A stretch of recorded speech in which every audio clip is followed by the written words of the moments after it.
In July 1994, a Renault van carrying nearly 600 pounds of ammonium nitrate was driven straight into a Jewish community center in Buenos Aires. 85 people lost their lives. Hundreds more were left wounded by the explosion. It was and it remains the most deadly terrorist attack ever on Argentine soil. For 30 years, those responsible, identified as Hezbollah operatives under Iranian orders, have never been brought to justice. It is an open and festering wound.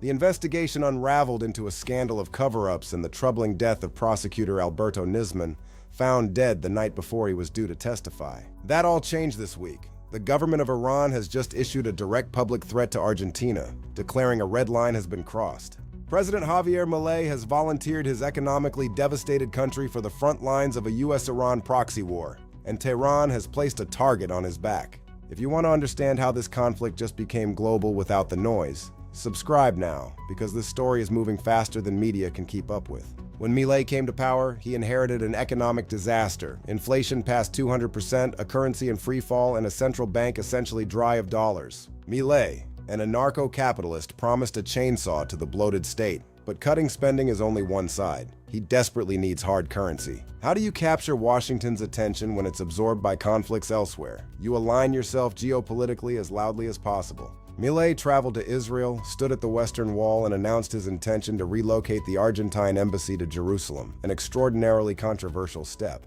In April 2024, Argentina's highest criminal court spoke with clarity. They officially designated the Islamic Republic of Iran as a terrorist state. When Iran launched drones against Israel, Milei didn't call for restraint. He flew back to Buenos Aires and assembled a full crisis committee. Argentina just volunteered to project military force in the Middle East, a country struggling to fund its own universities. It is performative loyalty turned up to max. The Tehran Times, reflecting the supreme leader's thinking, didn't pose a philosophical question. They laid out the case for war. They called Argentina the Israel of Latin America. Who leads Iran's Revolutionary Guard now? Ahmad Vahidi. He's a central suspect in the 1994 bombing and now commands the force Milei just branded as terrorists. In the dense jungle where Argentina, Brazil, and Paraguay meet, Hezbollah has been building a vast financial engine and sleeper cells for decades.